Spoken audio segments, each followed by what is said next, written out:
Okay, so this video is going to be not so universally friendly as my other ones, which are also not that universally friendly. But fuck it, I really dig Final Fantasy, and this has been on my this has been one of my most hated things ever. So you're going to have a very passionate video about this.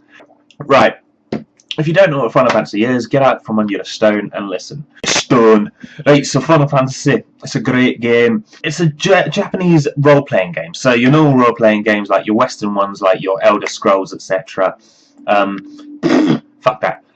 Japanese ones are they're traditional and known for their sort of turn-based combat and really deep, winding, fucking twisty storylines and whatnot, and also just how non-linear they are. Final Fantasy pretty much was one of the biggest names in the industry from 7 onwards, because how fucking gigantic and complex and out there and just big and amazing it was. And Final 7 isn't even my favourite.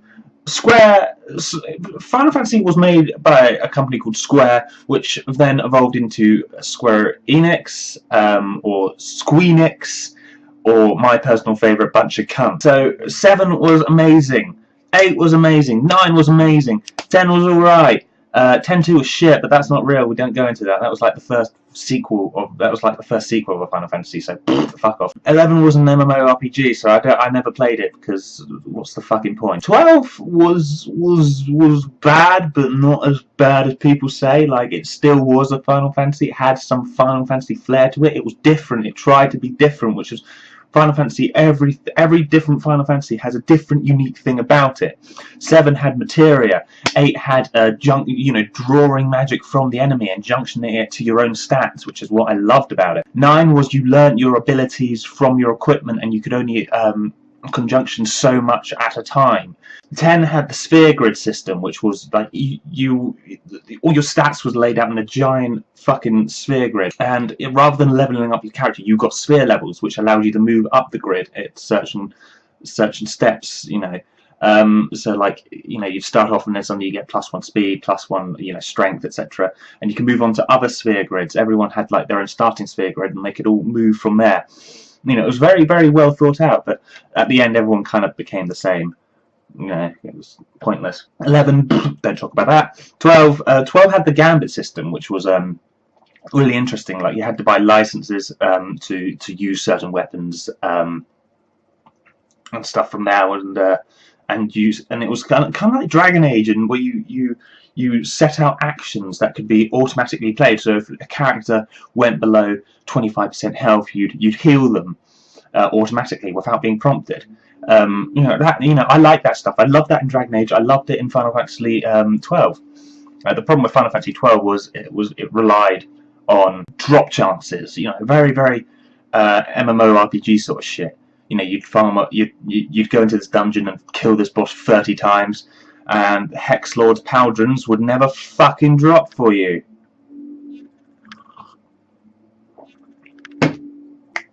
So yeah, and like, if you wanted the best spear in the game, the Zodiac Spear or something, you had the chance of getting it by not opening 4 fucking random chests throughout the world, or like less than a 1% chance of it in like the Zodiac Dungeon or something. I don't know, the Hen Mines, I think it was called. Fuck it. So that was why it was quite shit. Whereas in Final Fantasy 7, there was no drop chances. You just did different quests to get to the best weapons and whatnot. Like, fucking, you had to kill was it Dime? No, it's not Dime. You had to kill Ultimate Weapon to get Cloud's Ultimate Weapon. You had to go into the submarine and fucking fiddle about through cabins avoiding Emerald Weapon, going up into a waterfall to get Vincent's Ultimate Weapon. These things were guaranteed. They were off the linear path. Final Fantasy 8, you had to find these materials that were again off the linear path to create your ultimate weapons. 9 was pretty much 90% of the ultimate weapons were gotten through Chocobo Hot and Cold. Chocobo Hot and Cold was the best minigame ever. Oh god, 10 fucking... It was all Lulu's weapon in 10, which I'm just not going to talk about fucking 10 all because of that fucking Thunderplane shit. 12 was interesting. I remember enjoyed getting ultimate weapons in 12, but I just remember the staff being stupidly overpowered and just using the staff on everyone. Anyway, then there was 13. 13, you stupid fucking pile of shit. 13 was it was completely, there was no branching paths. Okay, you fucking, the only thing that was non-linear about it was the monster hunting quests, which you could only fucking go through after you've beaten the last boss and fucking been able to get the last, I don't even know what it's called. It was basically a dumbed down spear grid. So you had to essentially beat the game to be able to play something non-linear about the game. Fucking ultimate weapons were again crafted from, you know, on your journey, so you pretty much had ultimate weapons before the last fight. What else do I fucking hate? Yeah, if your lead character died, the character you were controlling, because you only controlled one character, and that was your leader. If they died, game over.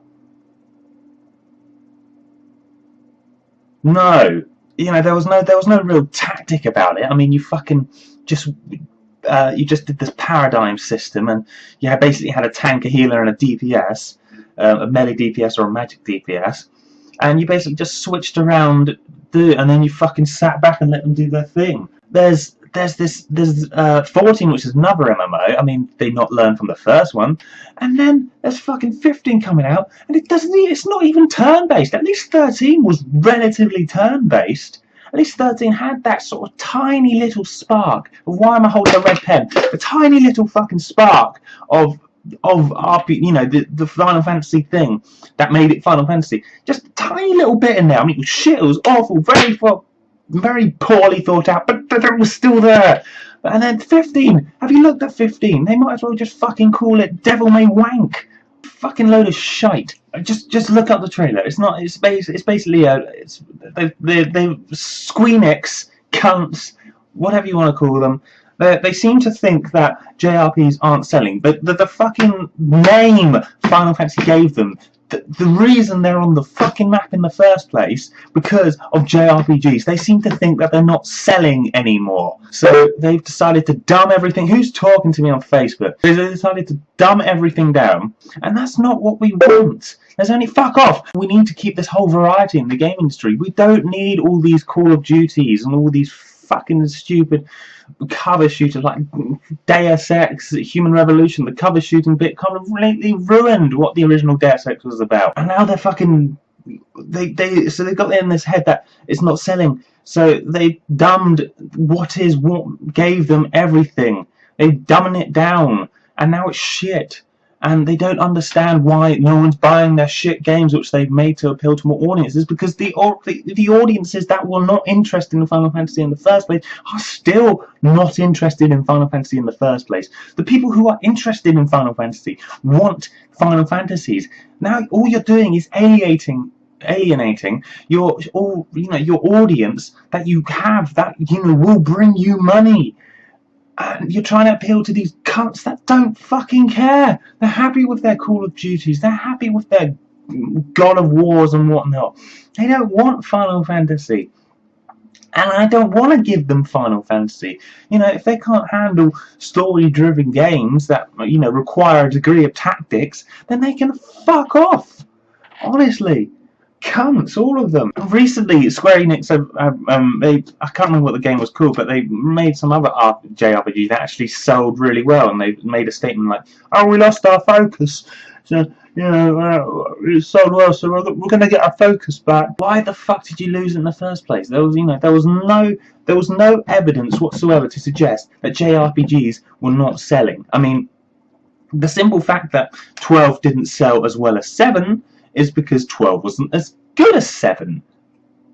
Wouldn't you know? If you made shit to the same standard as 7, world maps, really intriguing boss fights, a system that requires, consideration, like, do you want to put loads of material on your character to make, to get stronger moves, but in turn deplete their physical attributes like their health and their physical strength?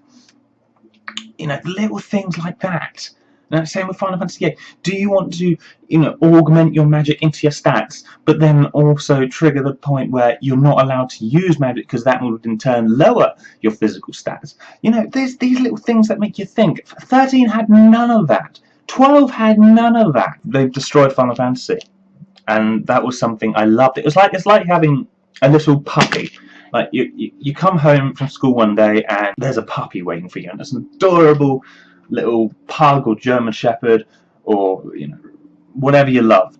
So it's this adorable little puppy, and he's cute and playful, and you have so much fun with him. And then every few years he brings in something new about him that you love, and and he just gets bigger and more amazing.